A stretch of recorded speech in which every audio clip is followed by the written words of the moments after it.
Diallo Diomaye Diallo mu mel ni daal fi mu ne nii lépp tout va bien. candidat yi dañu wax lu leen neex mais nee naa la les 20 candidats seront tous sonkorisés amul kuy dem te duñ la sonkoriser ça c'est une première chose mais l'aspiration de la population sénégalaise moom moo doon ñu gis Ousmane Sonko bokk ñi nga xamante ne dañ koo gis comme président de la République ñu votel ko loolu moom moo doon l'équité mais tey jii nii les gens ne vont pas voter parce que ce programme est plus séduisant que l'autre déedéet près de 2000 Sénégalais acteurs politiques ñi ngi ci biir prison yi Ousmane Sonko defut waxut lu fi kenn defut amul lenn loo xamante ne mën nga ko reprocher ci Ousmane Sonko ne yeekatu fitna la ne terroriste la li ñuy wax ni yëpp ñu wax ko kenn mënu koo wax.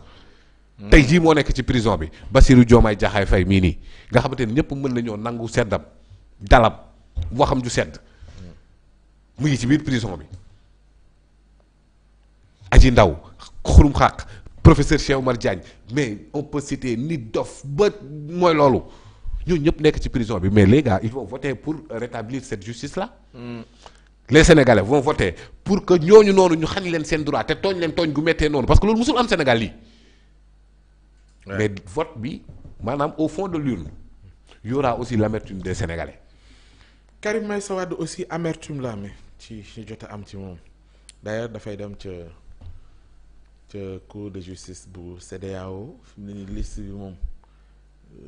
liste bi kenn mënatu ko attaqué amul benn recours bu mën a dugg joyante yi fii jeex na muy wax ci ay député li nga xam te ne mooy ab commission d'enquête parlementaire la ñuy wax ne njort daal dafa am ci ñaar ci ay juges. Coulibaly ak waaw. c'est le plus grand perdant de ces élections. Karim Wade oui il a perdu 2 à 3 fois. ndeysaan Karim dem na dialogue PDS.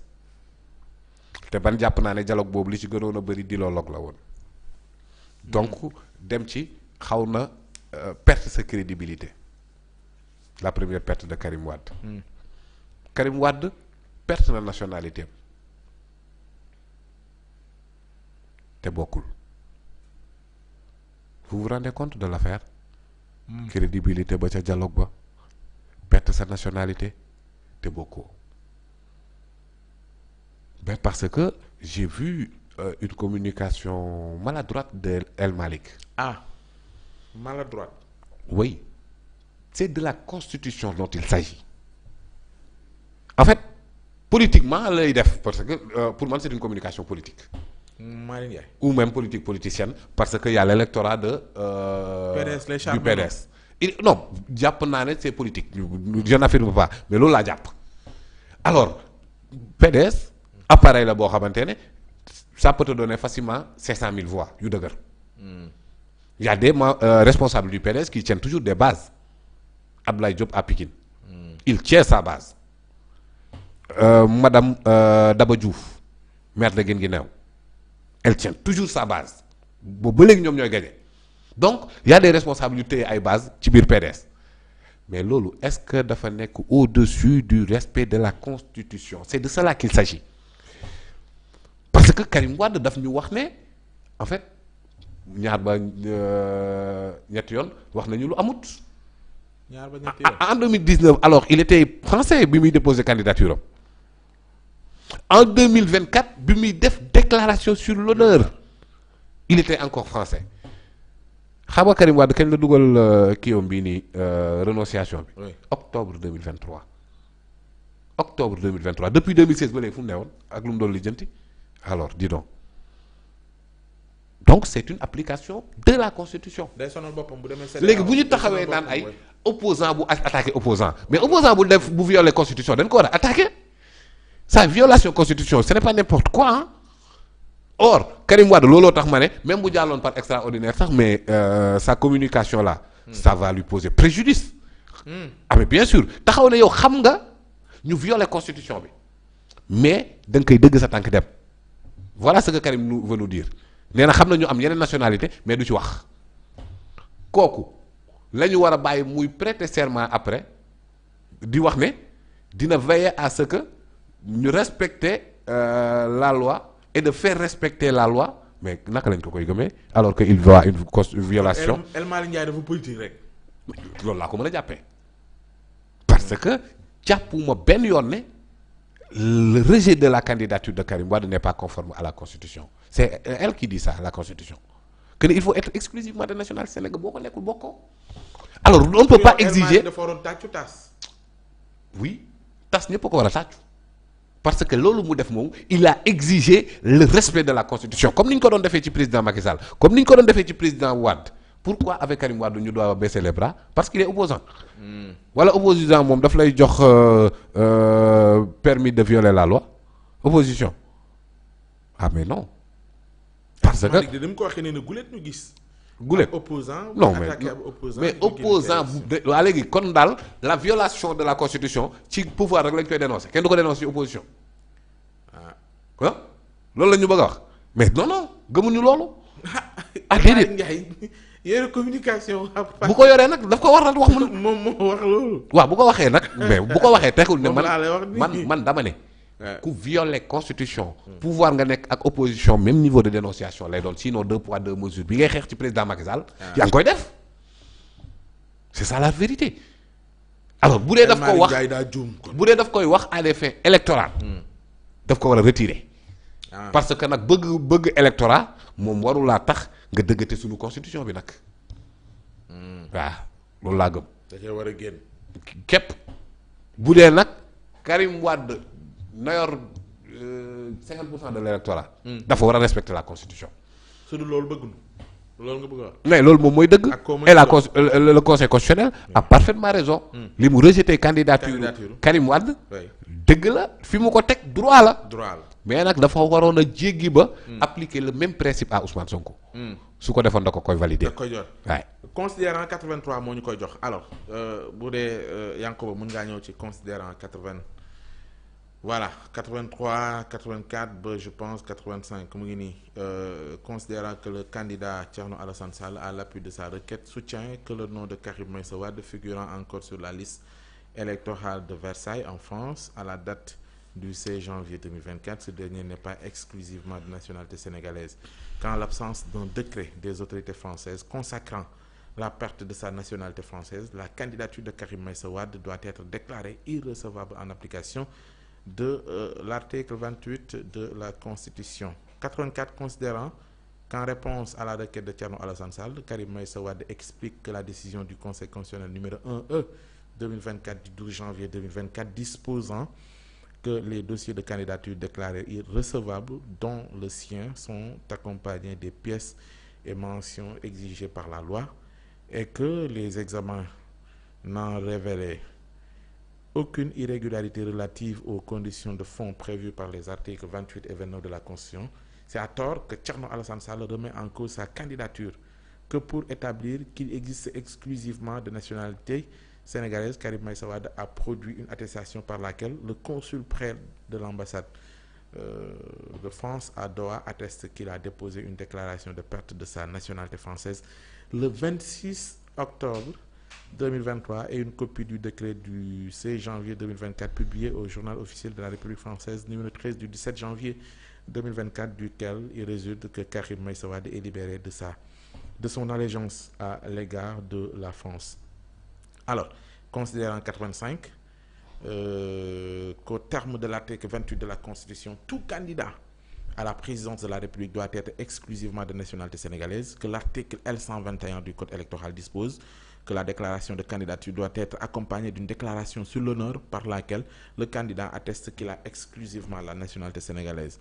Considérant que lors du dépôt du greffe au Conseil constitutionnel de sa déclaration de candidature du 22 décembre 2023, Karim Meïssa Wade a joint à son dossier, entre autres pièces, une déclaration sur l'honneur datée et signée de sa main le 21 décembre 2023, selon laquelle il a exclusivement la nationalité sénégalaise. Considérant que l'attestation par laquelle le consul près l'ambassade de France à Doha produit une déclaration de Karim Meïssa Wade n'est pas de nature à établir la perte par ce dernier de sa nationalité française, considérant que l'article 23.4 du Code civil français prévoit que perd la nationalité française, le français, même mineur, qui ayant une nationalité étrangère, est autorisé sur sa demande par le gouvernement français à perdre la qualité de français. Cette autorisation est accordée par décret que l'article 27.1 du même code ajoute que les décrets portant autorisation de perte de nationalité française, perte ou d'échéance de cette nationalité sont pris et publiés dans les formes fixées par décret. Ils n'ont point d'effet rétroactif.